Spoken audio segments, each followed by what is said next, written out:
Bonjour à toutes et à tous et bienvenue dans ma toute première émission Simon Actu, l'émission où on va décrypter les dernières actualités diverses et variées. Et aujourd'hui nous allons traiter d'un sujet qui fait l'actualité puisque nous allons parler de Molotov et de ses nouvelles chaînes payantes. Et pour traiter ce sujet m'accompagnent Arthur. Salut Simon. Et Baptiste. Et bonjour. Et donc voilà, donc pour résumer un petit peu la situation, Molotov, qui est donc une application disponible sur iOS et Android, est une application qui permettait de voir toutes les chaînes de télé en clair et gratuitement, sans trop de pub. Et sauf que malheureusement, les chaînes du groupe M6 et TF1 avaient fait condamner cette application à payer une amende de plus de 8 millions d'euros, car pour contrefaçon, puisqu'elle remettait en fait en ligne le contenu de TF1 et de M6 en direct, des chaînes du groupe TF1 et des chaînes du groupe M6. Voilà. Donc ça nous pose une question, puisque la télé, est-ce qu'elle se tire pas une balle dans le pied, en fait, en ne proposant plus des chaînes gratuites, à moins qu'il faille installer les différentes applications comme MyTF1, Sisplay, toutes ces applications-là avec beaucoup de pubs. Moi, ce que j'avais compris, en tout cas, de l'intérêt que ça avait Molotov au tout début, parce que moi, du coup, j'étais un utilisateur de Molotov, honnêtement, cette année moins, mais les années passées un peu plus, c'était assez pratique. Et en fait, voilà, le côté pratique de Molotov, c'était qu'on n'avait pas besoin justement de surfer d'application en application, c'est-à-dire de Sisplay à MyTF1, à France-Télévision.com, etc. On pouvait directement aller depuis l'application de chaîne en chaîne. C'est vrai que c'était quand même vachement pratique. Hein. C'est vrai, moi aussi j'utilisais Molotov, et puis pour tous ceux qui n'ont pas de télé chez eux, c'est quand même vachement pratique d'avoir accès à ce même contenu de son téléphone, de son ordinateur ou de sa tablette, sans avoir à toujours avoir toutes les applications, devoir se connecter à chaque fois avec ses adresses email et tout. C'était une application qui était vraiment très pratique et utilisée par beaucoup de monde. Ça faisait un petit peu penser cette plateforme à Netflix, Amazon Prime, toutes ces plateformes-là qui permettent en fait de regarder des programmes, même en direct maintenant avec Amazon Prime qui diffuse notamment les matchs de Ligue 1 en direct. Ça me faisait un petit peu penser à ça. Et du coup, je me demande même si la télé n'y perd pas en fait à condamner Molotov et à rendre ses contenus payants, puisque du coup les gens vont plus vers les plateformes de streaming, sont plus sur les téléphones portables et tablettes, et la télé c'est compliqué de l'avoir sur les téléphones et tablettes puisqu'il faut installer beaucoup d'applications comme je l'ai dit tout à l'heure, et avec beaucoup de pubs. Molotov, il n'y avait pas beaucoup de pubs et on pouvait avoir tout en direct et même reculer dans le programme qui était en cours, donc ça c'était plutôt intéressant. Qu'est-ce que tu en penses toi Arthur? Mais c'est clair, là du coup je suis allé un petit peu regarder sur le Play Store et je vois que quand même il y a eu 10 millions de téléchargements rien que sur le Play Store, donc c'est quand même un chiffre qui est pas anodin, et puis même les avis sont très bons, hein. Il y a 4 étoiles de moyenne sur l'application, ce qui est quand même énorme, et du coup oui, comme tu dis là, Molotov c'est en train de devenir vraiment une plateforme à part entière, puisque maintenant, je pense que tu vas en parler juste après, avec du coup ce blocage des chaînes du groupe M6 et du groupe TF1, on a cette plateforme Molotov Plus qui apparaît, donc ça va faire évoluer forcément l'entreprise. Et voilà, alors il y avait déjà une offre Molotov qui était payante, mais c'était pour accéder à des contenus comme des films, de ce genre de programme, mais pas les chaînes en fait en clair. Et du coup là, on n'a aucun moyen de voir les chaînes en clair autre part qu'à la télé. Et donc ça, si on veut le regarder sur le téléphone, il faut avoir toutes ces applications. Et ça, c'est vraiment dommage. C'est quand on a Netflix qu'on peut amener partout, Disney+, pareil. La télé, on peut pas l'amener partout, et ça, je pense que c'est se tirer une balle dans le pied pour les télés. Je pense qu'ils auraient pu trouver un autre accord avec Molotov pour rester sur ce format gratuit et trouver un meilleur accord, quoi. Qu'est-ce que tu en penses, toi, Baptiste, de cet avis-là? Je suis totalement d'accord, et en plus, on le voit, là je suis sur l'application, il y a vraiment beaucoup de films qui sont proposés avec l'offre payante, mais l'offre qui existait déjà. Et je regarde et je peux voir dans les émissions que je peux voir les émissions que j'ai regardées.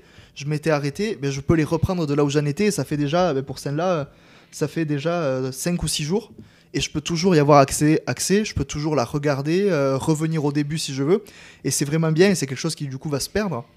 Et je trouve ça d'autant plus étrange que les groupes TF1 et M6 justement avaient créé Salto pour faire barrage un peu à Netflix, Amazon Prime, Disney+, et tout. Parce que justement, ils leur prenaient une part d'audience énorme. Et je trouve ça d'autant plus bizarre en fait qui condamnent, comme tu l'as dit Simon, à juste titre, Molotov pour rediffuser leurs programmes en direct, alors que sur Salto, c'est pas des programmes en direct, c'est des extraits, des avant-premières, si je peux le dire comme ça. alors que Molotov c'était vraiment l'accès au direct comme si on était sur la télé. Alors oui, je trouve dommage qu'ils aient pas pu trouver un accord différent parce que je pense qu'ils auraient vraiment eu les moyens de le faire. Surtout, on va pas se mentir, je sais pas si vous utilisez ces applications Sysplay, MyTF1. Toi, je crois que Baptiste, tu utilises un peu ces applis-là quand justement sur Molotov, c'est plus disponible maintenant. Mais moi, je trouve ces applications absolument pas ergonomiques. C'est une petite critique que je pose là, mais elles sont pas ergonomiques. Il y a énormément de pubs. On met beaucoup de temps à trouver un programme. Je pense qu'il faudrait, à la limite, s'ils veulent pas mettre leur contenu en direct sur Salto ni sur Molotov, que les chaînes se mettent en accord pour créer une plateforme gratuite à l'image de Molotov, comme faisait Molotov, ou alors trouver tout un accord avec Molotov, en sachant que ça ne m'étonnerait pas, par exemple, que le groupe France Télévisions ou le groupe Canal fassent pareil et condamnent Molotov à rendre cette application payante, en fait. Ouais, je pense qu'on va vers là. Alors peut-être pas pour France Télévisions, parce qu'en audience, ils ont une audience qui est quand même relativement âgée. Ouais. Et je trouve que ça serait pour eux aussi, du coup, se tirer une balle dans le pied que de se rendre indisponible gratuitement sur Molotov, parce que justement ça permet pour eux d'avoir une audience aussi qui est plus jeune et de les intéresser justement en étant surtout aujourd'hui, le groupe France Télévisions est quasiment le seul groupe qui propose ses contenus encore gratuits et en direct sur Molotov. Alors pour les utilisateurs de l'application, s'ils la désinstallent pas, ils vont aller dessus, ils vont voir le premier truc gratuit qu'ils ont, c'est France Télévisions. Je pense que pour eux, ça peut même leur permettre de relancer aussi leur audience. D'autant plus que là, du coup, comme tout à l'heure, je continue un petit peu à regarder. Je suis sur le site là, de Molotov. Okay. Et je me dis que ça pourrait être très intéressant pour les chaînes aussi d'un côté, puisque Molotov a une offre exclusive sur toutes les chaînes OCS. Donc, c'est sur toutes les grosses séries américaines. Donc, par exemple, j'en cite deux que tout le monde va connaître, Game of Thrones et Euphoria. Deux grosses chaînes donc, qui sont accessibles avec l'offre Molotov+. Mais ce que je veux dire par là, c'est que justement, les chaînes, en se laissant accessibles, entre guillemets, dans la version gratuite de Molotov, vont peut-être pouvoir aussi alpaguer, hameçonner des personnes qui utilisent Molotov+ pour ces grosses séries télé, mais qui pourront dire tiens, je vais regarder un petit peu la télé pour changer, tiens, et hop, ça peut être intéressant. Et c'est sûr que pour moi, Molotov représente vraiment une opportunité.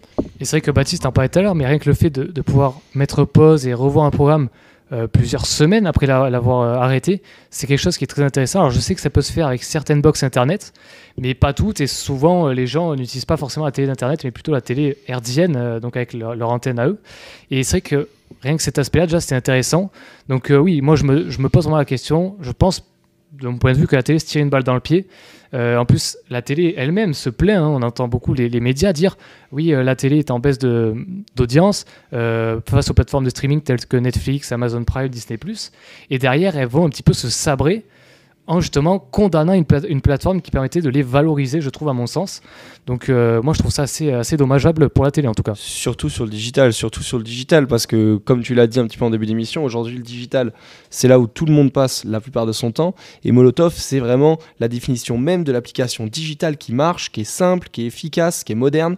Et c'est vrai que c'est un petit peu dommage de venir comme tu dis, se sabrer exactement de cette opportunité-là. Et moi, ce que je trouve dommage encore plus sur Molotov, c'est que déjà pour la télé, c'est un recul qui a quand même... c'est pas un recul. Pour la télé, c'est quand même quelque chose qui est dommage.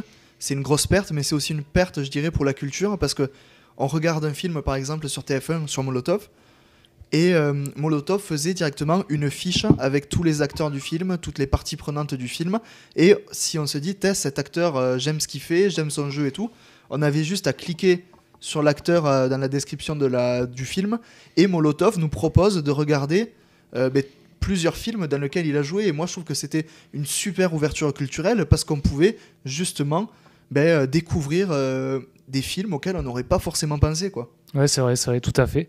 Donc voilà un petit peu pour ce petit débat. Si vous n'avez rien à rajouter, messieurs. C'est bon. Moi, je pense qu'on a fait le tour. Donc voilà pour l'actualité un petit peu du jour qui était donc concentrée sur Molotov. Merci à vous d'avoir suivi cette émission. Merci à Baptiste et Arthur d'avoir participé très gentiment à cette émission. Merci de l'invitation, Simon. C'est ça, merci à toi. Avec plaisir. Et donc du coup, n'hésitez pas vous aussi à donner votre avis sur cette application dans les commentaires et à nous suivre sur nos réseaux YouTube et Instagram Radio Gazette.